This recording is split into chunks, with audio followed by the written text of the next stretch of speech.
I'd like to call the Finance Committee meeting to order at 6:35. Roll call. Tom Barton. Here. Ray Borden. Here. Is here. Michael Wolf. I am here. Agenda revisions and approval. Motion for the agenda.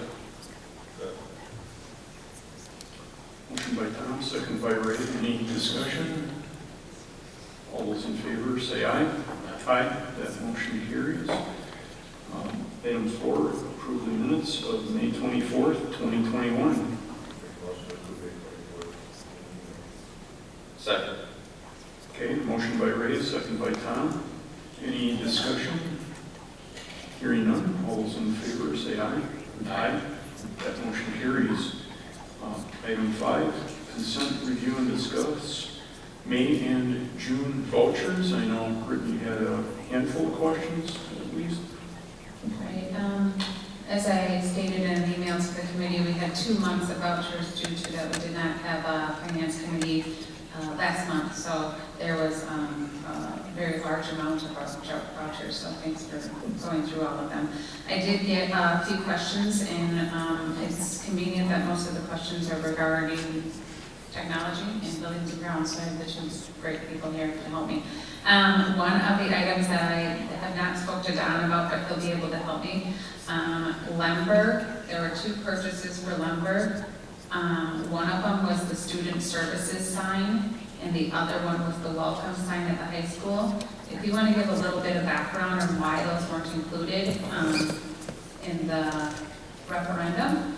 And then the actual question was, can we have students do this work? Understanding that there aren't students here during the summer, but could they do this work? And I'm going to let you answer that, but I think the answer might be more that it should be consistent with all the other signs in the building, the color, the style, and those type of things. But you can give a little background on it and then help elaborate on the question. Correct.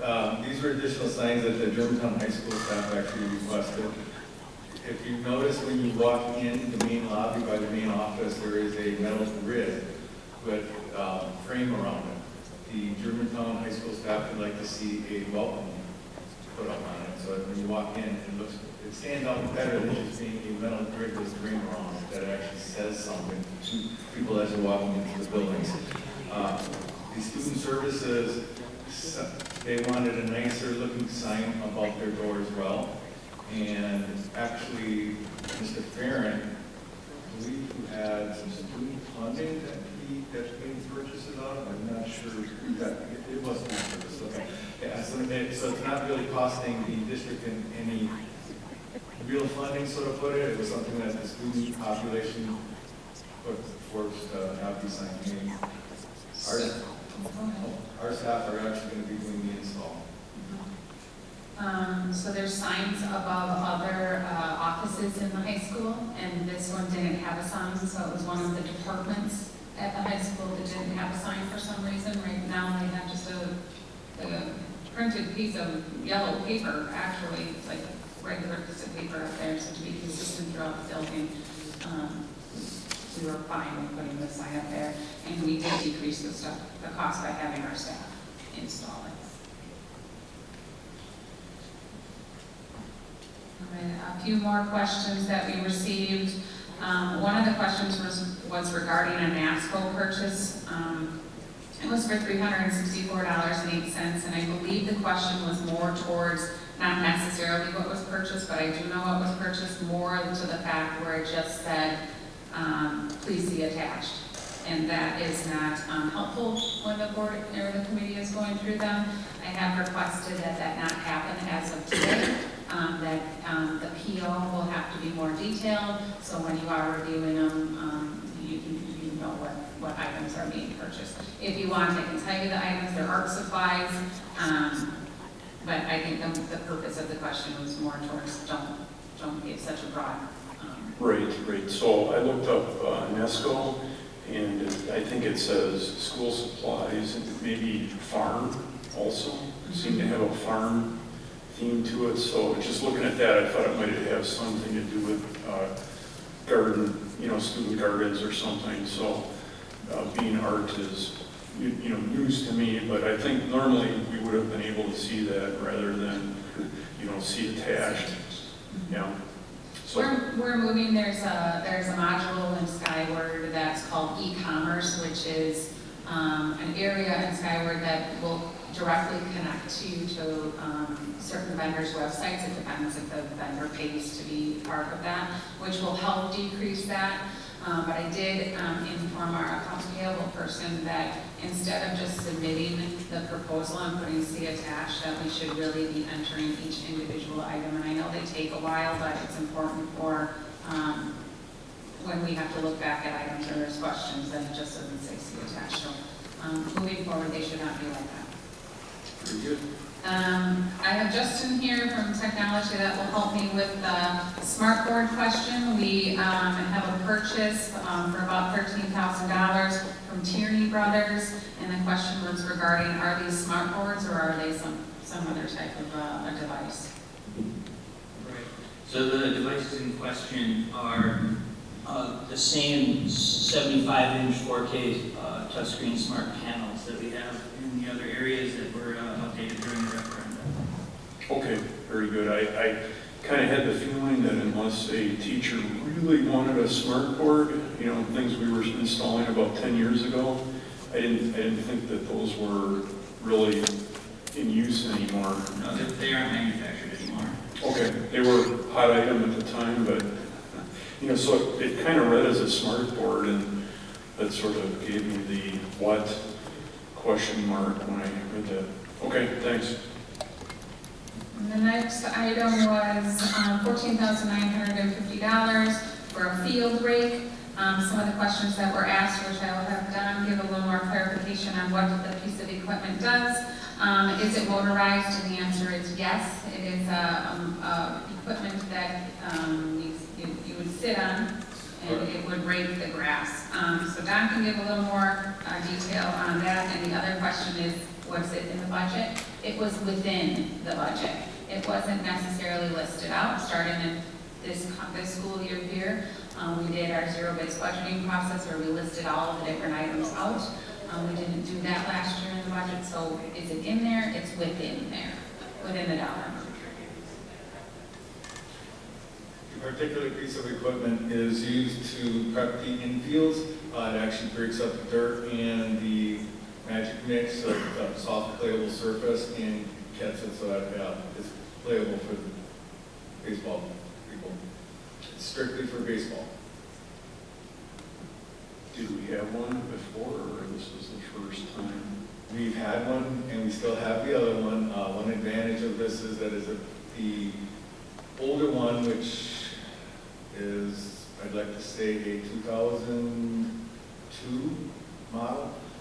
If it were to break down, we now have a backup to it, and we will also have one stored at Kennedy and one stored at the high school during this season, so we don't have to transport it back and forth in order to prep the fields.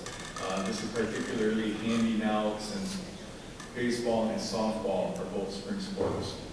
So on some days, we're prepping 4 fields, 2 at Kennedy and 2 at the high school. Okay. And then the final question was regarding a show, the show must go on. This wasn't an expense to the district, so there is an outside vendor that is renting our facilities. When we sell tickets, we use our platform, so the revenue comes into our platform via the internet if they choose to buy online or come in and buy them towards the ticket booth. So we do collect all of the funds. So we then expend the funds back to the vendor minus the rental fee. So it shows as an expense even though the revenue side is, the funds don't belong to us anyway. So it's not us spending the $35,000 or $33,000 on the play. Okay, I didn't remember the play, and just looking at the numbers, there was a little bit of a wow to that. So thank you for the explanation. Those are the only questions I received, unless there's other ones that came up. Do we have any of those old smart boards still in the district, or we do have some working yet? Yes, Yes, we have about 86 of them, actually. Oh, Yes. okay. So there'll be replacements down the road, I take it? Yes. Okay.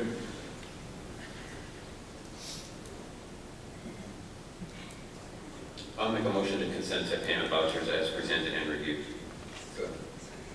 Okay, motion by Tom, second by Ray. Any further discussion? Hearing none, all those in favor, say aye. Aye, that motion carries. All right. Item 6, monthly purchase requests exceeding $15,000. And item 8 is wireless access point replacement. Justin Baumgartner.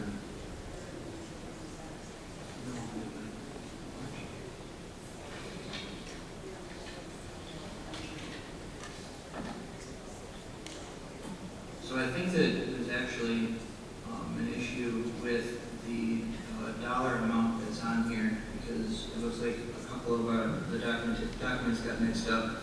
The wireless access point replacement, I'll have to find the actual numbers, because this looks like it's for the Fortinet services to Digicorp, which is not what this is for. In the background, however, it has the total cost of the devices as the $61,967.80. We have a funding commitment from USAC for the amount of $24,787.12.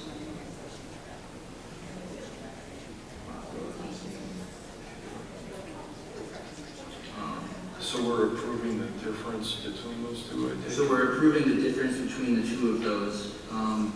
That being said, the dollar amount is correct. It's not Fortinet services through Digicorp. This would be wireless access points from CDWG. So we changed Fortinet to CDWG. The Fortinet services would be wireless access points, Cisco wireless access points, and the Digicorp would be changed to CDWG. Oh, got it.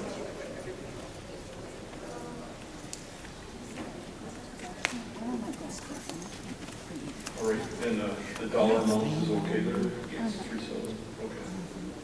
Sounds good. How old are the old ones that we're replacing? The old ones are currently slated to become obsoleted by Cisco in December of this year, December of 2021. Their security and support updates will no longer be available to us for them. And one of the other benefits of doing this is right now, so the wireless access points are controlled in an enterprise situation like ours through what are called wireless controllers. Right now we're running 2 wireless controllers. This set of access points that's being replaced is on the old controller, and then all of our newer ones are on the new controller, and we'll be able to eliminate our old controller once we have these wireless access points installed. Okay. Any questions from anyone? Nope. I'll make a motion to bring forward to the Board of Education with a positive recommendation to purchase the wireless access points from CDWG for an amount not to exceed $37,180.68.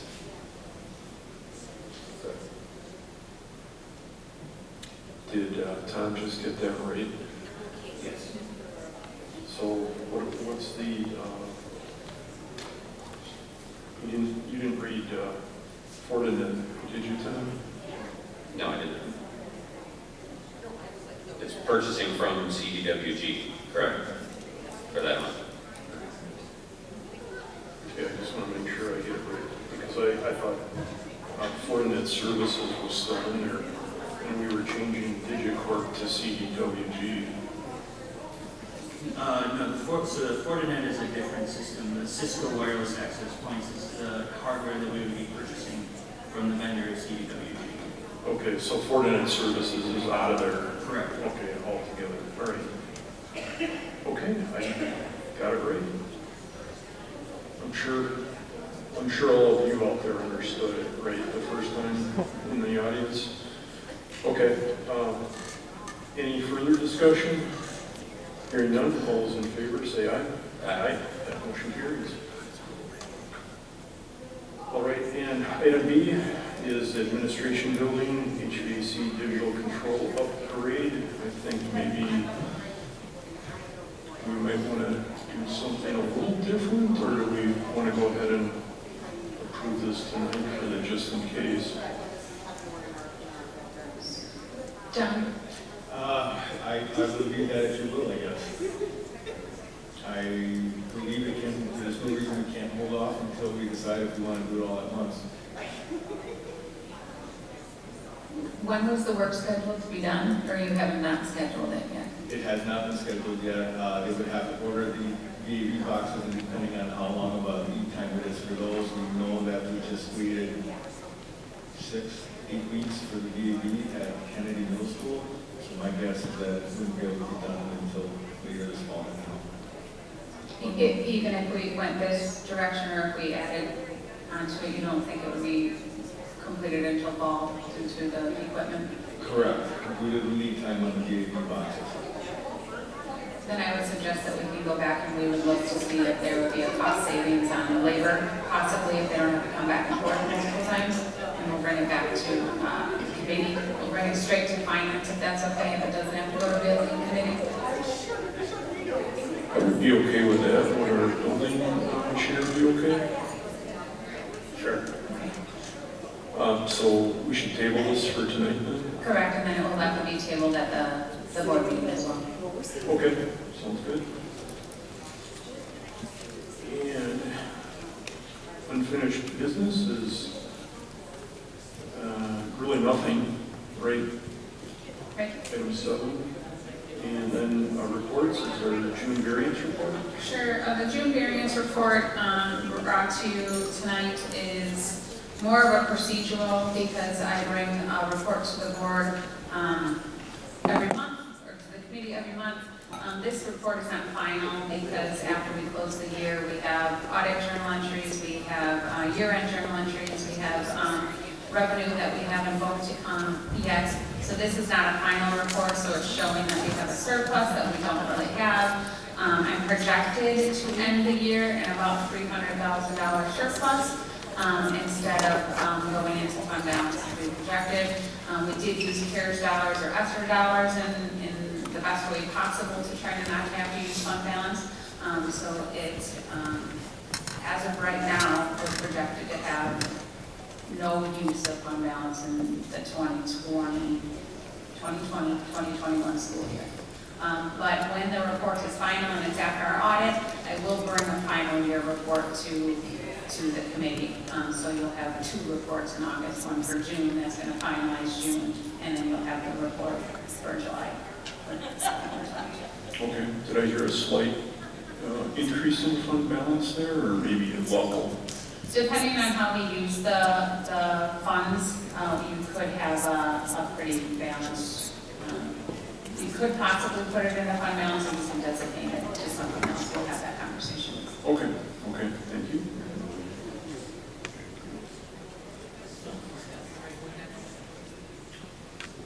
And I think that's it. Move adjourned.